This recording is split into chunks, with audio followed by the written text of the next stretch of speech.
we go deeper and deeper into the off season for the Arizona Coyotes. We're going to discuss the things of business and things that the Coyotes still need to take care of before we get towards the end of the off season. We're going to have to talk about that on today's episode of Locked On Coyotes. You're Locked On Coyotes, your daily podcast on the Arizona Coyotes, part of the Locked On Podcast Network, your team every day.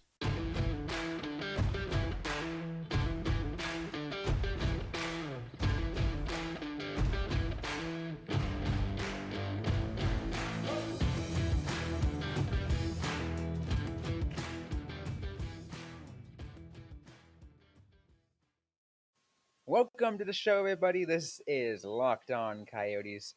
I want to thank everyone for making this show your first listen every day. I'm Robyn Leonio. I've been covering the Arizona Coyotes organization for the last 6 to 7 years or so for various different outlets, including SB Nation, Five for Howling. Joining me, of course, as always, is Five for Howling's managing editor, Carl Pavlak. Carl, it's good to have you back. But we got a good episode today because we got to talk about Arizona in the offseason again. Obviously, we're going deeper into the offseason. And it's interesting because now we're in middle of July and they still got stuff they got to take care of. Yeah, I mean, the Coyotes, I think, have done a really good job at getting like most everything that they need done, but there's still quite a few big things that need to happen. Bill Armstrong was busy on the first day of free agency, but still have plenty left to do. Yeah, absolutely. Let's go ahead and address the first one, Carl. Because I think this is the one that everyone's going to have questions about and how this is going to work for Arizona. And that is, they got to find a second goaltender. Absolutely. The Coyotes have signed a goaltender, but I don't think either of us think that he is the best for playing with Karel Vejmelka. The Coyotes absolutely need an experienced veteran. Something we've talked about in the past is Vejmelka is the kind of goalie who needs to know that someone has his back. Like, he is not afraid of competition. He actually thrives when he's able to, relax and take a break every once in a while. I'm curious to see, who they look for, right? Because are they going to try to go towards the free agency market or are they going to try to go for a trade? Because those are both options. And there are teams, I'm looking at you, San Jose, who have like a million goaltenders under contract right now. I think the Coyotes are going to go for a trade.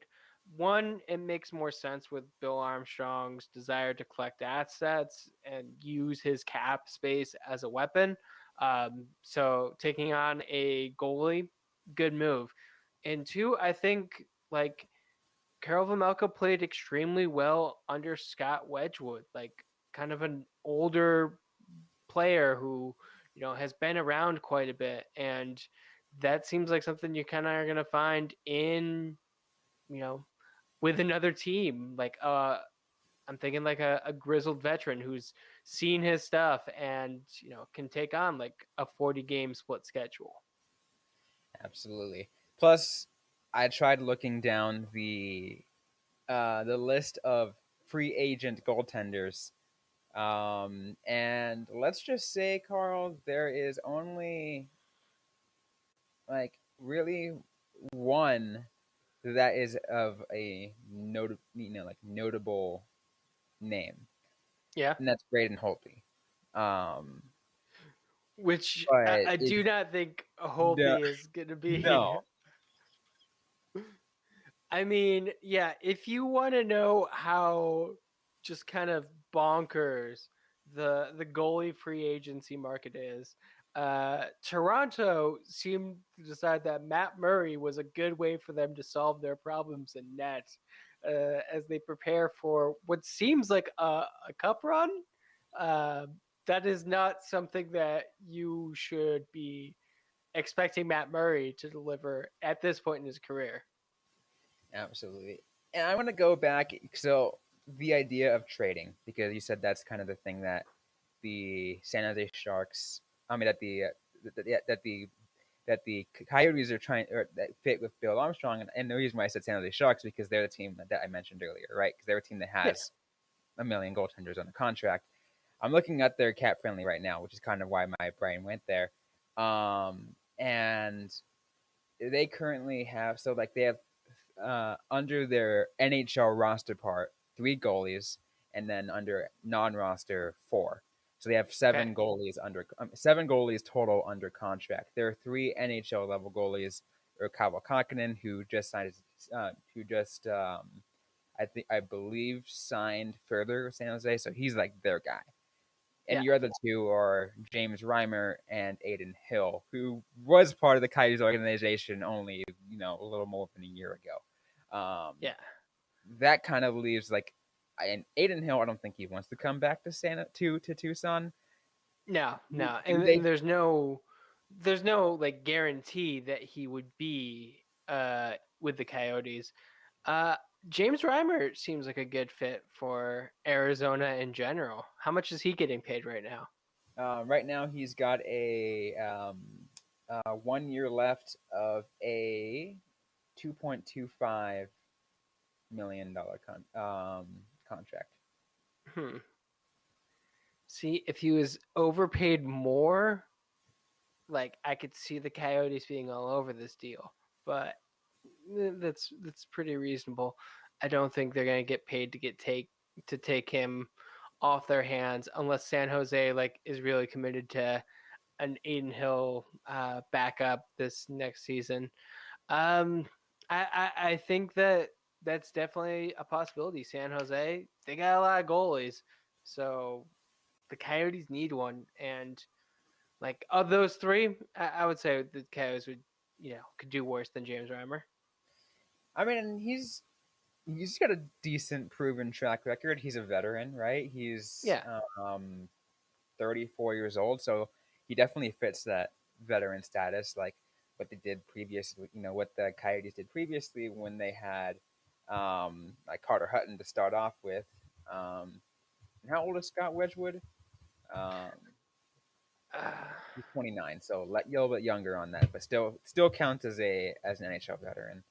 yeah. Um, He's been around for a while.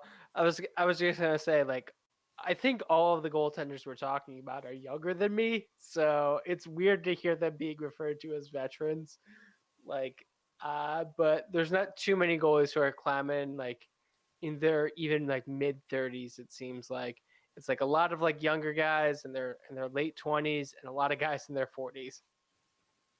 yeah, it's definitely going to be interesting of how you know that goes. I'm just really trying to take a look because again there are so many options that they can that the Coyotes can take here, and there's uh looking at all the goalies.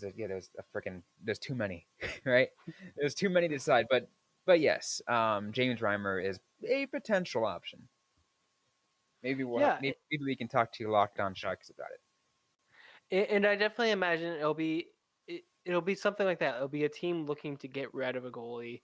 That's where Bill Armstrong kind of finds his value in players. And considering right now, like if I'm Bill, I am looking for a veteran backup for Van Malka. He may go like a different route, but that's what I would do. And you can get that via trade, and you can get an asset, back in trade. So why not? Absolutely, and even if it's like nothing, even if it's like a smaller deal, right? A goalie who's only getting paid, you know, 2 million or less, right? Um, there's still a little, like little risk for a trade in this case. Like the Coyotes will really have to give up not a lot, Yeah, if that. Like so, yes, I believe you're right. I believe going down the trade market for one is most likely what they're gonna do. How they're gonna execute it, I don't know. Because that's gonna be interesting. The last year, like again, we had no idea, right? We are like, it's like, what are you gonna do with Carter Hutton and Karel Vejmelka? Because we didn't know what Vejmelka was about at all. None of us had ever seen him. No, Carter Hutton was like, and we were at the beginning, we're just like, we were like, this could be bad. And for a while, it was very bad. But yeah, it like we didn't know anything last year. It feels like we're probably not going to know too much until it actually happens this year too. yeah, which is gonna be putting a lot of stress on Coyotes fans, right? Because a lot of them are probably wondering, just give us a goaltender, just give Yeah. us our goalie. Yeah, and I mean, fans do like Vimelka, but they don't like him that much. They don't like him enough to be the undisputed like number one center, or He's not like number one starter. he's liked enough to have a nickname, but not liked enough to be the guy. Yeah, and he's not the guy yet. Exactly, he's definitely not. He still has ways to go before he can be a true 1A. Because Definitely. now we're in tandem, so we don't do 1 and 2. You do 1A and 1B. Yeah, absolutely. Anyways, though, we still got more to get to on this episode of Locked On Coyotes. Before we get into any more, though, of discussing the Arizona Coyotes leftover things they got to take care of this offseason, we're going to go to turn to Carl for a quick word. So, betonline.net is the fastest and easiest way to check all your betting needs. You can find all the latest sports and events at the number one online source for odds, lines, and games. You can find reviews and news for every league, including Major League Baseball, NFL, NBA, NHL, combat sports, esports, and even golf. BetOnline continues to be the top online resource for all your sports wagering information, from live in-game betting, scores, and podcasts. Everything you need, they've got you covered. You can head over to BetOnline today or use your mobile device to learn more about the trends and action happening today. BetOnline, where the game starts. Which NFL stars move the betting line the most? Starting this week, Locked On gives you the 50 most valuable players in the NFL from odds makers at Bet Online. Once again, available this week at Locked On NFL, wherever you get your podcasts, and on YouTube. Let's continue this episode of Locked On Coyotes as we discuss leftover things that Coyotes need to do to make this off-season complete.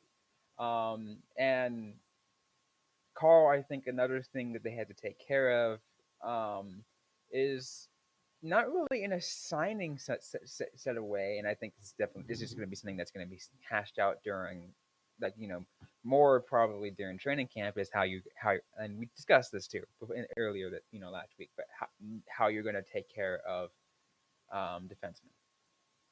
Yeah.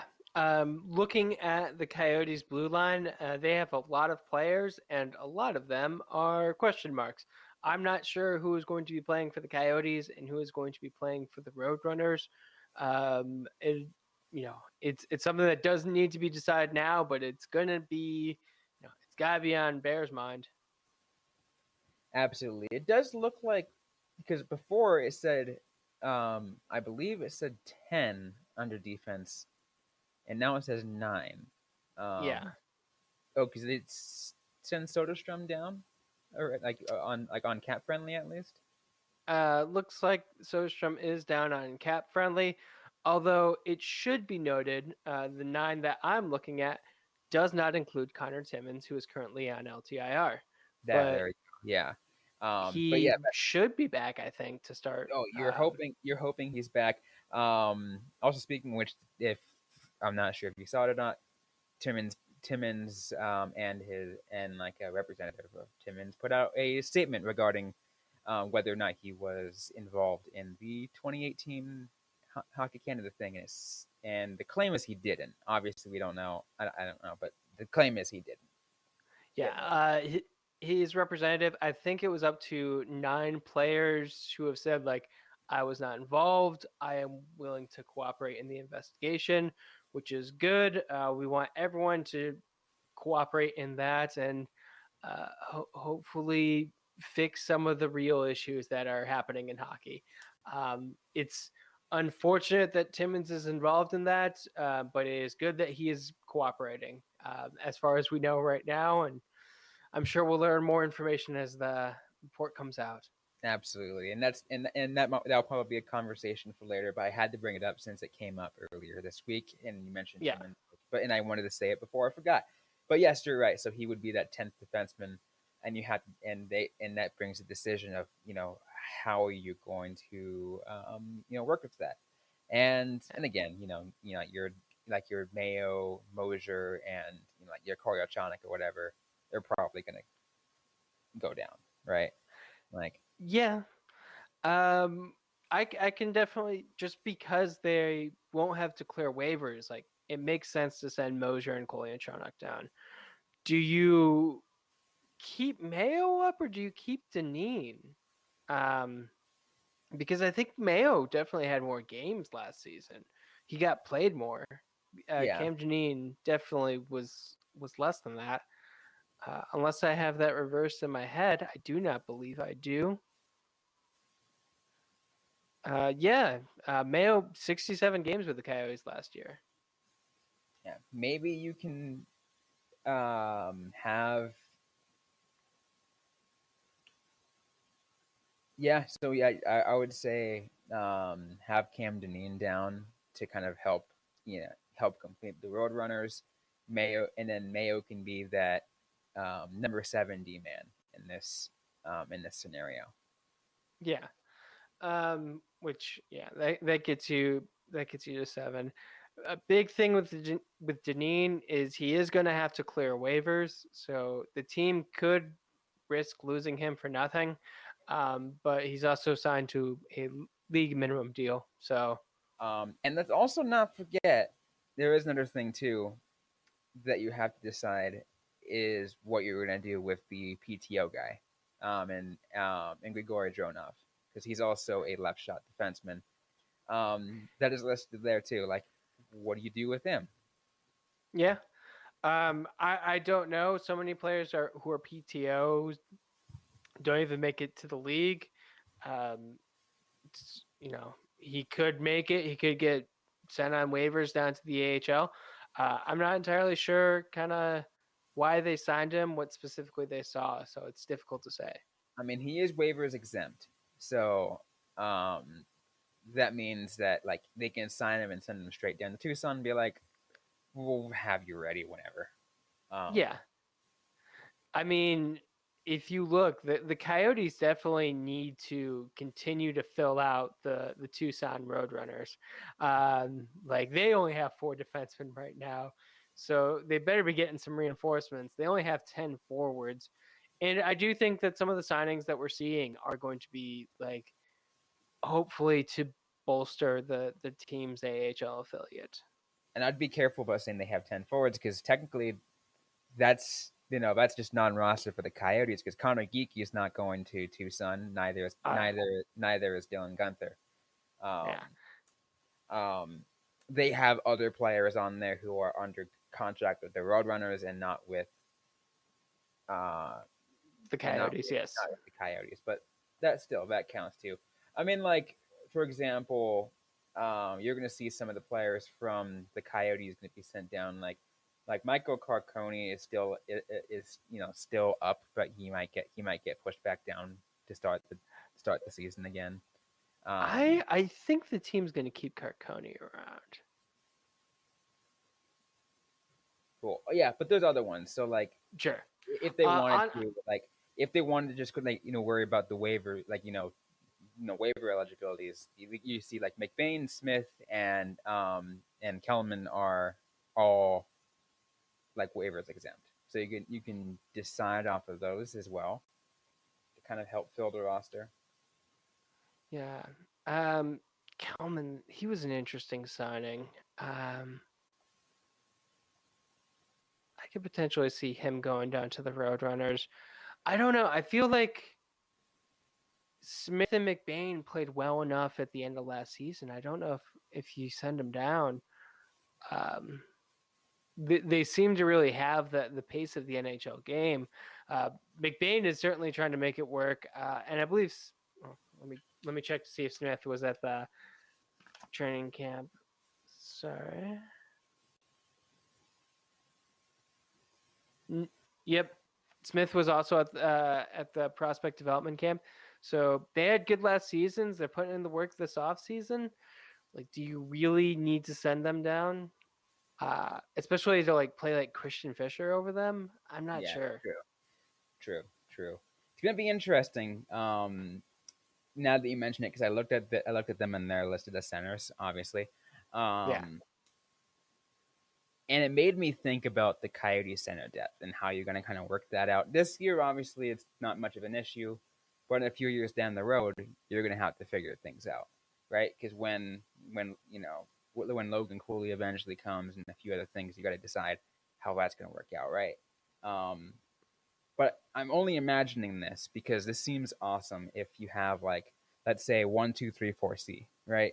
Cooley, Hayton, like Smith and McBain. You move Geeky over to a wing, and all of a sudden, like, look, you have a freaking powerhouse team right there. yeah, Um, yeah, so I'm liking that, but yeah. And that's one of my questions. Like, what is Barrett Hayton's role going to be this year, and how much are you paying him? Because the Coyotes definitely still need to take care of their two remaining all right, RFAs, Crouse and Hayton. And I think if you think that Hayton is going to be a part of your top line at any point next season, don't necessarily do him to a show me deal. yeah, definitely. Like, obviously, he's got a qualifying offer, and if he's holding out, then he's holding out. There's nothing you can do about that. He's Yeah. either it's either take it or leave it in this case. He's because he's not arbitration eligible like Lawson Crouse is. um, which we still haven't heard from as of the time of this recording. Um, but I think it's going to be interesting to see how that works out. I'd like to see Hayton get a shot at that 1C role, see how he works alongside Keller and Schmaltz. Yeah, like they definitely put together a couple games. You couldn't really deny that Boyd fit well with Keller and Schmaltz, but I don't think that's in the team's best like long term interest to have him there. You definitely are going to get more out of those two if they have a more talented center. Can Barrett Hayton be that? I'm not sure, but I think it'll be, you know, at some point next season they're gonna move him there. I mean, Do you think he starts there?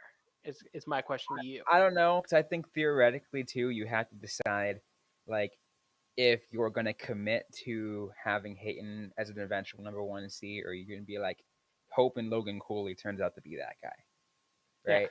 right? Because you don't want to like give Hayton false hopes. Like, hey, guess what? You're going to be 1 seed, and Logan Cooley comes in, and all of a sudden steals the thunder. Well, even still, like you got Cooley, he's got one more year in university, and At then least one, at least, yeah. at least one, maybe two. Let's be super conservative.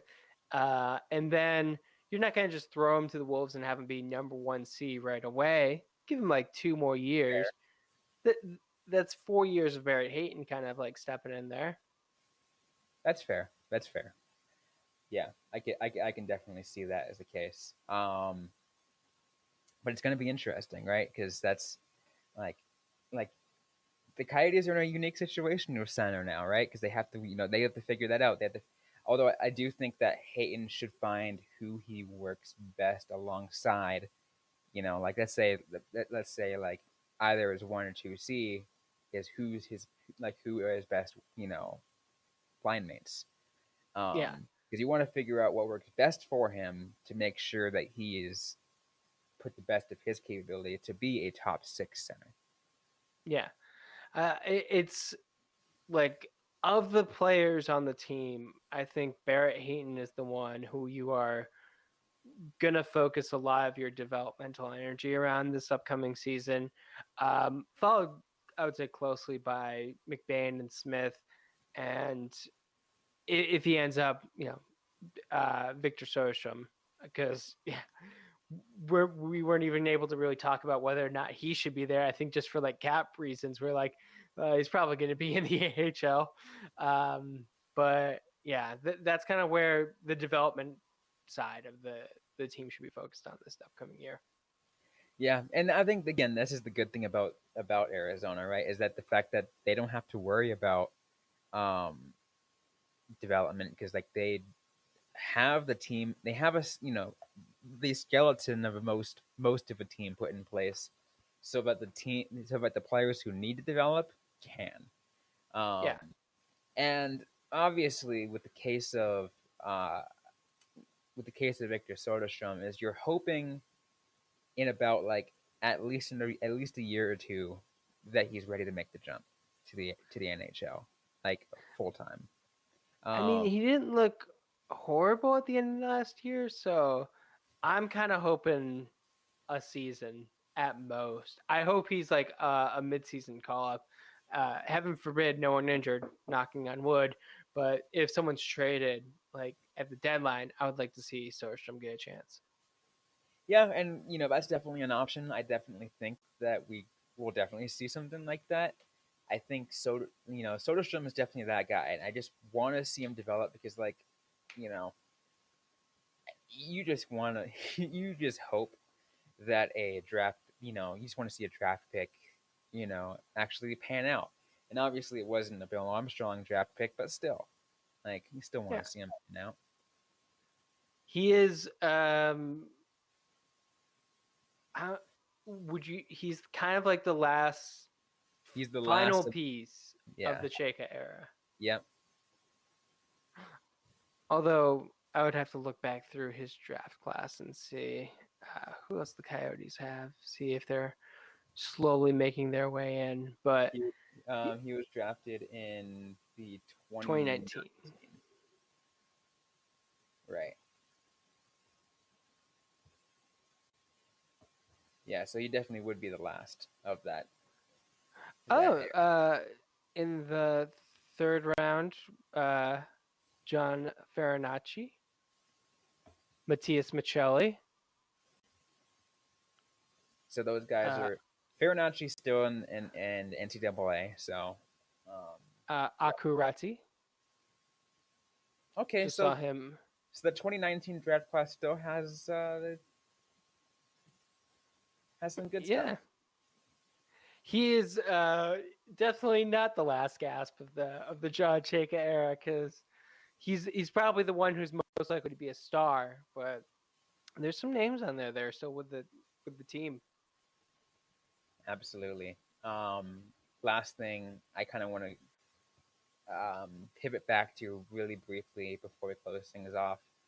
And we mentioned it a little bit earlier. Is how you were going to deal with Crouse. We mentioned it earlier this week, right? And obviously it's only been a couple of days, so it's not like we gotta really have to figure it out. But like you know, you're like I want to figure out like at what point like what kind like at what point do you try to make a you know is it do you have to rush move up the timeline to try to get the deal done? So, um, the next period where I say where people should be concerned and where hopefully the team starts to move a little bit quicker is when they start announcing the actual arbitration dates. Because once there's a date, like we talked about before, arbitration is also like the reason it's such a big move is because you're putting a date, like a deadline on negotiations. Once you have that actual day, like that's when I think you start to get a little bit concerned. Absolutely. And I will say at least it's a better situation like this versus um, what what Calgary did, as I'll say as an example, is they went club elected arbitration for Matthew Tkachuk. So Yeah, you don't see that too often. I feel like Calgary is having to decide right now what they are going to be in the next couple of years, like what their immediate future is, and Did that's you a see? that's a very difficult call. Did you see their reasoning for it? No, Um, I didn't.